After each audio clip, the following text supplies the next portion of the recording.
Hello students, आप सभी लोगों का एक बार फिर से स्वागत है अपने यूट्यूब चैनल निर्मित न्यू केमिस्ट्री क्लासेस में। थर्मोडायनामिक्स का वीडियो नंबर ये 3 है। आज की क्लास में हम आपको हीट के बाद में वर्क बताने वाले हैं। वर्क डन बोले हिंदी से तो कार्य। अब हम लोग पिछली क्लासों में कार्य को विभिन्न तरीकों से पढ़ते आए हैं और उन तरीकों में ही हम चर्चा करके यहाँ पर टोटल वर्क डन काउंट करके निकालेंगे। सबसे पहले वर्क डन को हम प्रदर्शित करते हैं W से। W is a work done. हम लोगों ने अपने इसके पहले वाली क्लास में बोले तो अभी फर्स्ट ईयर की क्लास है और आप लोग इसके पहले की क्लास पढ़े होंगे 9th में 10th में। फिजिक्स में सर ने बताया होगा कार्य जो होता है वो फोर्स और किसका मल्टीप्लाई होता है, एक्सीलरेशन मतलब त्वरण का मल्टीप्लाई होता है। W बराबर नहीं डिस्प्लेसमेंट का होता है। किसका होता है, F इंटू डी। अब हिंदी से परिभाषा बता रहे हैं। कार्य क्या है, जैसे फॉर एग्जाम्पल ये मार्कर है ना, और मार्कर को मैं नीचे कहीं मेज में रख दूं या कहीं पे रख दूं और इसको उठाएंगे तो ये कार्य होगा। उठाकर अपने पास लाए तो बल लगाया, फोर्स लगाया और बल की दिशा में डिस्प्लेस किया मतलब विस्थापित किया। तो बल लगाकर किसी वस्तु को बल की दिशा में विस्थापित करने की क्रिया को कार्य कहते हैं। आप लोगों ने पढ़ा होगा। बल भी जानते हो, फोर्स क्या होता है। बल एक ऐसा कारक होता है, बल वह बाह्य कारक है जो किसी वस्तु की स्थिति और अवस्था में परिवर्तन कर दे। जैसे कोई वस्तु विराम में है तो उसको गति में ला दे, कोई गति में है तो उसको विराम में ला दे। ये आपका टॉपिक क्या होता है, क्या होता है बेटा, इसको हम बोलते हैं फोर्स। अब दूसरी परिभाषा में यहां बताने वाले हैं प्रेशर। प्रेशर किसे कहते हैं, pressure is equal to F upon A होता है। Pressure is equal to F upon A बोले तो एरिया, मतलब pressure is equal to force upon area, मतलब एकांक क्षेत्रफल पर लगने वाले बल को क्या कहते हैं, दाब कहते हैं, प्रेशर कहते हैं। जो यहां पर हम इस एरिया पर फोर्स लगाएंगे वही प्रेशर होता है। P is equal to F upon A, आप सबको पता है। अब इस फार्मूले में अगर हम आपसे थोड़ी देर के लिए पूछे कि F की वैल्यू क्या आएगी तो आप लोग कहोगे सर जी P इंटू ए आएगी, यही तो बताओगे। तो यहां पर F की वैल्यू पुट करते हैं तो W बराबर यहां बनेगा P into A into D. What is a, what is a, A is area क्षेत्रफल, और क्षेत्रफल क्या होता है, लंबाई गुणे चौड़ाई। अगर हम यहां पे देखें कि P into L into B into D, आप लोगों ने पढ़ा होगा V बराबर LBH, लंबाई चौड़ाई ऊंचाई के गुणनफल को आयतन कहते हैं, वॉल्यूम कहते हैं। तो V बराबर LBH, यहां पर ये D जो है डिस्टेंस जो H है, H का वर्ग कर रही है, किसका वर्ग कर रही है, H का। तो LBD किसके बराबर होगा, V के बराबर होगा। किसके बराबर होगा, V के। और यहां पर हम लिख सकते हैं P इंटू V। लेकिन जब हम डेल्टा मतलब जब हम वर्क डन पूरा कंप्लीट करते हैं तो वर्क डन कंप्लीट करने के लिए यहाँ पे हम शब्द क्या लगा देते हैं, डेल्टा वी। तो डब्ल्यू पी बराबर बन जाता है P into delta we. Delta we क्या है, हम डेल्टा वी निकालते हैं तो क्या करते हैं, final value minus initial value. ये वी कैसी है, वी हम जब चेंजमेंट निकालते हैं तो क्या करते हैं, फाइनल वैल्यू और इनिशियल वैल्यू को माइनस कर देते हैं तो डेल्टा वी आ जाता है। अब इसमें जब हम माइनस प्लस कब लगाते हैं, माइनस प्लस का सिस्टम ये है कि जब हम सिस्टम पर कार्य करते हैं, सिस्टम को एनर्जी देते हैं तो प्लस में वैल्यू होती है और सिस्टम से लेते हैं तो माइनस में वैल्यू होती है। तो यहाँ पर जो ये प्लस अगर जब ये पॉजिटिव होगा तो W का वर्क जो होगा वो P इंटू डेल्टा वी रहेगा, लेकिन जब इसकी वैल्यू निगेटिव होगी तो ये फॉर्मूला बन जाएगा W external is equal to minus P into delta V. ये होता है टोटल वर्क डन, इसी को हम लोग स्टडी करते हैं। अब हम इस वर्ग के द्वारा, इस कार्य के द्वारा, मतलब इसकी सहायता से हम लोग पढ़ने वाले हैं क्या, एक बार हम पढ़ने वाले हैं रिवर्सिबल वर्ग के बारे में, मतलब पढ़ेंगे क्या डेरिवेशन होता है, और एक बार हम पढ़ेंगे एडियाबैटिक प्रोसेस में क्या डेरिवेशन होता है, इन दोनों को पढ़ेंगे। तो सबसे पहले आपका काम क्या है, इन पूरे टॉपिक जितना मैंने अभी पढ़ाया है इसको नोट कर लो, फिर हम आपको आगे पढ़ाएंगे तो समझ में आएगा। नोट करिए जल्दी से।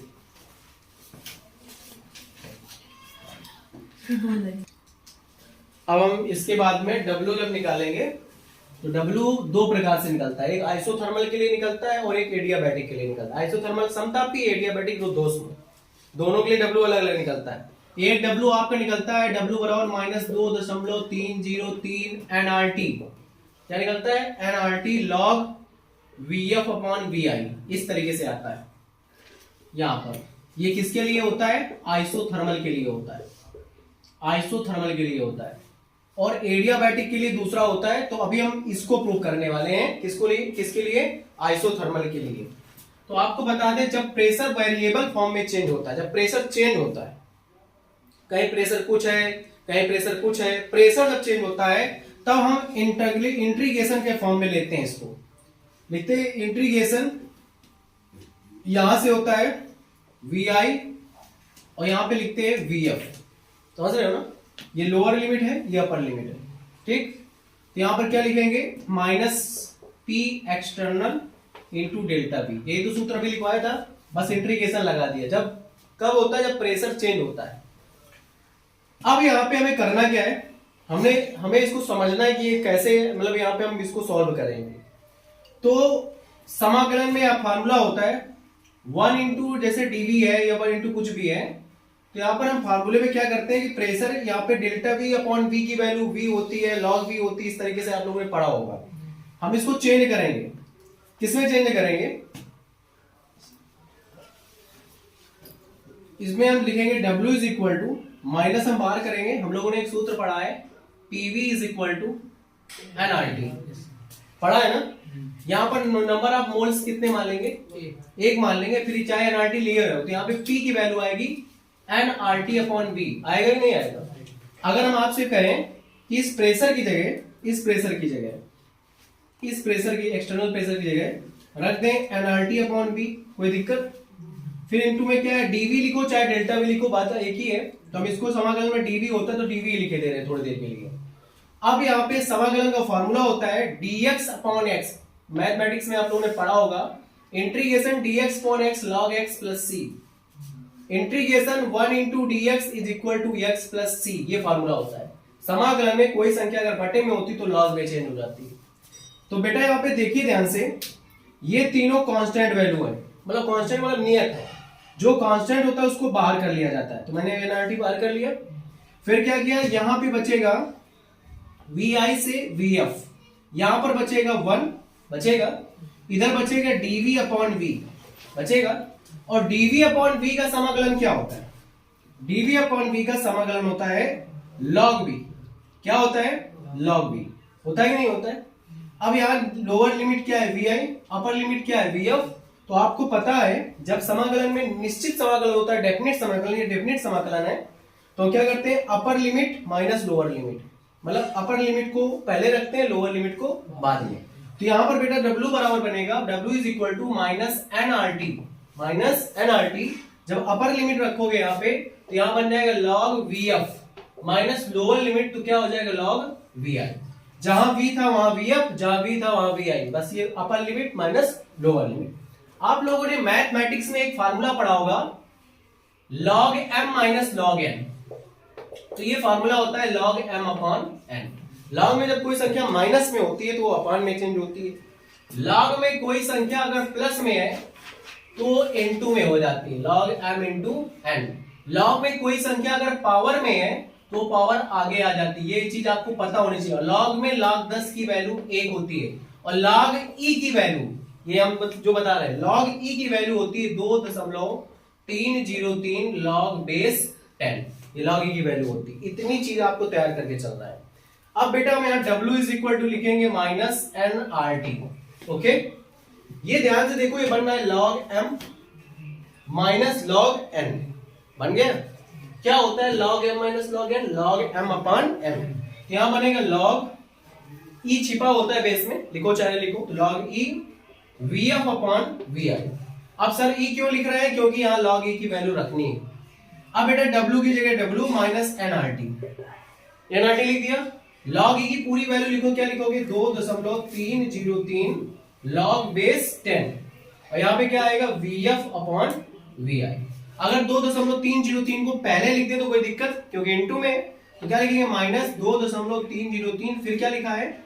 nRT log 10, मतलब log VF upon VI, base में क्या आएगा? 10। यही हमको प्रूव करके लाना था। यहाँ बेस में क्या लगा रहता है? 10। ये होता है आइसोथर्मल प्रोसेस के लिए टोटल वर्क डन इतना होता है। एक बार फिर से देखो, W is equal to integration lower limit VI upper limit VF, P external into dv या delta V, PV is equal to nRT, v upon में आएगा, p is equal to nRT upon v, जहां p होगा इतनी value रख देना है। p external के प्लेस में हमने यही किया, देखो nRT upon v into dv लिख दिया है, डेल्टा v को dv भी लिख सकते हैं। nRT कांस्टेंट है, बाहर कर लिया, nRT जगह 1 बचेगा, dv अपॉन v बन जाएगा। dv अपॉन v क्या होता है, जरा ध्यान से देखो, dv अपॉन v समाकलन में log x, dx upon x log x, just like dv upon v हो जाएगा log v। फिर लोअर लिमिट माइनस ऊपर अपर लिमिट। रखना कैसे होता है, अपर लिमिट को पहले, लोअर लिमिट को बाद में। तो nRT अपर लिमिट में vf माइनस लोअर लिमिट में vi, log m minus log n, log m upon n, तो log vf upon vi। log e की वैल्यू यहां से पुट करेंगे 2.303 log base 10 vf upon vi। इस डिजिट को, संख्या वाली डिजिट को पहले रखना होता है, तो minus 2.303 nRT log vf upon vi। ये v रिवर्सिबल लिखना है, v रिवर्सिबल बोलते हैं फॉर आइसोथर्मल प्रोसेस। आप इसको नोट कर ले, बाकी हम आगे बताते हैं आपको। अब इसके बाद में, अभी तो आपने सीख लिया कि आइसोथर्मल प्रोसेस के लिए W रिवर्सिबल होता क्या है। अब हम जो बताने वाले हैं, ये एडियाबैटिक प्रोसेस, मतलब दोष प्रक्रम के लिए W क्या होता है। अब दोष प्रक्रम के पहले आपको हम पॉइजन्स थ्योरी बता रहे हैं, पॉइजन्स थ्योरी या पॉइजन्स फार्मूला। पॉइजन्स हिंदी से पायसन बोला करते हैं, पायसन नहीं होता, पॉइजन्स होता है। पहली बात क्लियर कर दो, ठीक है। यहाँ पर पॉइजन्स होता है, क्या होता है, पीवी की power gamma is equal to constant, ये फार्मूला होता है। पीवी की power gamma is equal to constant. कल गामा बताया था, सीपी अपॉन सीवी होता है, कल हमने बताया था गामा। यहां पर कांस्टेंट को थोड़ी देर के लिए हम के माने ले रहे हैं, तो क्या बनेगा, पीवी की power gamma is equal to constant K. अब हम वही फार्मूले में आते हैं, लौटते हैं। W इज इक्वल टू, मान लो यहाँ हमने वैल्यू को VI VF भी ले सकते हो, मान लो हमने ले लिया V1 और V2, थोड़ा चेंज करते हैं, इसको V1 इसको V2, और वही लिखेंगे माइनस P क्या होता है, एक्सटर्नल इनटू, ऐसे तो लिखते हो DV, ऐसे लिखते हो, यहाँ डेल्टा V ना लिख के चलो DV लेके चलते हैं, बार बार से फुर्सत पाए। तो एक्सटर्नल, पहले यहाँ पे हमें प्रेशर पता तो होना चाहिए कितना हो, तो इसकी इस रिलेशन के द्वारा हम प्रेशर निकाल सकते हैं। कैसे निकालेंगे, बहुत ध्यान समझिए। करेंगे क्या, तभी समझ में नहीं आता बेटा आपको, आप बोर्ड में नहीं देख रहे हैं। पीवी की power gamma is equal to K, तो यहाँ पे प्रेशर निकालना है, तो pressure is equal to K upon V की पावर गामा। पी की वैल्यू है के अपॉन वी की पावर गामा। ये प्रेशर की वैल्यू हमने यहां से इस रिलेशन से निकाल दी। समाकलन में एक फार्मूला होता है, इंटीग्रेशन x की पावर n इंटू dx। जब x की पावर n होता है तो x की पावर n प्लस 1 बटे n प्लस 1 प्लस c। अवकलन में उल्टा होता है, अवकलन जब करते हो तो बनता है nx की पावर n माइनस 1, लेकिन यहाँ समाकलन कर रहे हो तो यहाँ माइनस 1 नहीं होता, यहाँ होता है x की पावर n प्लस 1 बटे n प्लस 1 प्लस c। ये समाकलन का सूत्र है। चलो करते हैं भाई, अब थोड़ा सॉल्व करते हैं। क्या W is equal to minus V1 से V2, P एक्सटर्नल के प्लेस में क्या रखोगे, K बटे V की पावर गामा इंटू dV। कोई प्रॉब्लम है क्या? अब इस K को अपनी तरफ बाहर करेंगे तो W इज इक्वल टू बनेगा माइनस K, यहां बनेगा V1 से V2, यहां बन जाएगा K इंटू ये 2, यहाँ पे ध्यान रखना, स्क्वायर समझ लो, K स्क्वायर समझ जाओ, K नहीं रहेगा यहाँ पे बचेगा dV बटे V की पावर गामा। कोई दिक्कत? अब देखो ये जो V की पावर गामा है ऊपर जब जाएगा तो ये बन जाएगा W बराबर माइनस के V1 V2। ये V की पावर प्लस गामा है, ऊपर जाएगा तो V की पावर माइनस गामा, और इनटू में क्या लिखा हुआ है dV। बन गया? आप अगर ध्यान से देख पा रहे हो तो जरा ध्यान से इसमें देखिए, ये फार्मूला बनना है x की पावर n इंटू dx। रूप बनना है कि x की power n into dx, x की पावर n प्लस 1 बटे n प्लस 1 प्लस c। तो यहां पर बनेगा क्या हो जाएगा, V की पावर माइनस गामा प्लस 1 बटे माइनस गामा प्लस 1, ऐसे तो करोगे, और लिमिट क्या चढ़ाओगे, V1 से V2, और प्लस जब कोई निश्चित समाकलन होता है तो हम प्लस सी यहां नहीं लगाते, सूत्र में प्लस सी होता है, डेफिनेट समाकलन में प्लस सी नहीं लगाया जाता। कुछ बच्चे डाउट में आ सकते हैं कि सर यहाँ सी कहां से गया, तो ये केवल अनिश्चित समाकलन के लिए, अनइंडेफिनिट समाकलन के लिए, इंटीग्रेशन के लिए। तो डेफिनेट कौन से होते हैं, जिसमें लिमिट चढ़ी होती है वो डेफिनेट होते हैं, और डेफिनेट में कांस्टेंट का यूज नहीं करते हैं। पहली बात क्लियर हो गई। अब बेटा यहाँ करना क्या है, यहाँ पे सबसे पहले देखा जाए तो यहाँ नीचे से माइनस कामन ले लो। जब माइनस कामन लोगे तो माइनस से माइनस क्या हुआ, यहाँ बचेगा के बटे गामा माइनस 1 हो जाएगा। हो जाएगा, माइनस वाला प्लस, प्लस वाला।